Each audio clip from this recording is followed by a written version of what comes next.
22 जनवरी यह हमारा गणतंत्र दिन है। अर्थात इस दिन से भारत में हम जनता की इच्छा से, जनता के कानून से जनता का शासन, जिनको गणतंत्र प्रजासत्ताक कहते हैं, और हमारे लिए हमारी इच्छा से हमारे कानून का शासन का महत्व यह है कि इसके पहले 150 वर्षों तक अंग्रेजों का और लगभग 700 वर्षों तक मुसलमानों का शासन रहा।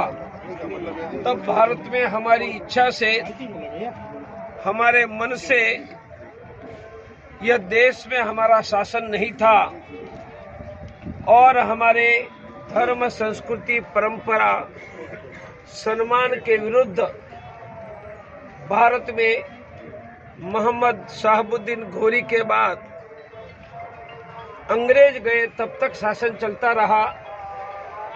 और इतने लंबे समय में बहुत बड़ा संघर्ष, बलिदान देकर भारत स्वतंत्र हुआ। और सिर्फ स्वतंत्र नहीं, अपना कानून बनाकर हमारी इच्छा से कानून से चलने वाला राज्य हमने खड़ा किया। और इतिहास में कभी सांस्कृतिक दृष्टि से हम एक थे, परंतु राजनीतिक दृष्टि से यहाँ अनेक जनपद का अंग्रेजी होता है छोटा राज्य, सैकड़ों जनपद थे। स्वतंत्र भारत में सरदार पटेल के अथाक प्रयास से ये सभी जनपद एक भी हो गए। और बहुत ऐसे राजा थे जिन्होंने हंसते हंसते अपना राज्य यह स्वतंत्र भारत में समर्पित किया। सबसे बड़ा उदाहरण देना है तो मेवाड़ का देना चाहिए। जब मोहम्मद बिन कासिम की तलवार भारत की धरती पर अफगानिस्तान से पहली बार आई, तब उनका उत्तर देने के लिए मेवाड़ के प्रथम पुरुष बापा रावल उठे थे और सिंध को मोहम्मद बिन कासिम के वारसों से मुक्त करके अफगानिस्तान तक गए थे। जब देश स्वतंत्र हुआ तब एक राजा ने मेवाड़ के राजा को पत्र लिखा कि आओ मिलकर हम पाकिस्तान से मिल जाए। तब मेवाड़ के महाराजा ने लिखित उत्तर दिया था कि जिस दिन हल्दी घाटी के मैदान में हम उतरे, तभी फैसला किया था कि मुगलों के साथ रहना या हिंदुओं के साथ रहना। इसलिए हमारे लिए कोई सोचने का प्रश्न ही नहीं है। और 1400 साल की भारत की सबसे प्राचीन संघर्ष करने वाली मेवाड़ की राज सत्ता ने अपने संपूर्ण अधिकार भारत सरकार को सुपुर्द किया। मैं एक ही उदाहरण मेवाड़ दे रहा हूं। यही गुजरात का भावनगर था, गोंडल था, यही देश के कोने कोने में थे। और हंसते हंसते सभी हिंदू राजाओं ने अपनी सत्ता भारत सरकार को सुपुर्द कर दी। और उनके कारण 26 जनवरी 1950 एक बहुत बड़ा विशाल भारत, चंद्रगुप्त मौर्य के समय भी इतना बड़ा भारत नहीं था, तब भी आज के भारत का आधा हिस्सा था।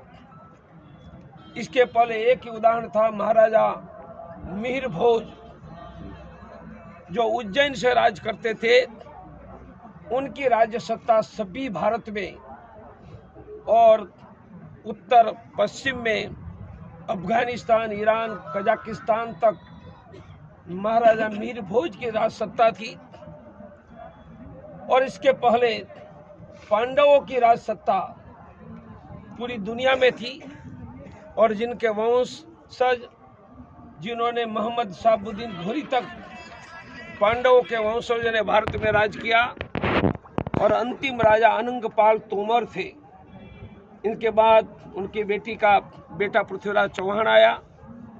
तो पांडवों के समय वो एक विराट भारत था, उनसे छोटा परंतु विराट भारत ये राजा मिहिर भोज ने खड़ा किया था। इसके बाद उनसे थोड़ा छोटा यह चंद्रगुप्त मौर्य का चाणक्य की के द्वारा था, और इसके बाद ये चौथी बार स्वतंत्र भारत का इतना बड़ा विराट साम्राज्य, जिनकी 15 लाख की सेना है, 100 करोड़ की जनता है और दुनिया की सबसे बड़ी मिलिट्री पावर राज सत्ता बनने की क्षमता वाला भारत भगवान ने हमारे लिए, हमारे वंशजों के लिए दिया है। इसलिए इसके लिए जितने लोगों ने संघर्ष किया, मोहम्मद बिन कासिम से लेकर सुभाष चंद्र बोस तक, भगत सिंह तक, उन सबको हम धन्यवाद देते हैं कि आपके संघर्ष और बलिदान के कारण भारत में, स्वतंत्र भारत में हमें जन्म लेने का और हमारी इच्छा से शासन चलाकर फिर से समृद्ध भारत, सुरक्षित भारत खड़ा करने का मौका दिया है। बोलो भारत माता की जय, भारत माता की जय, छत्रपति शिवाजी।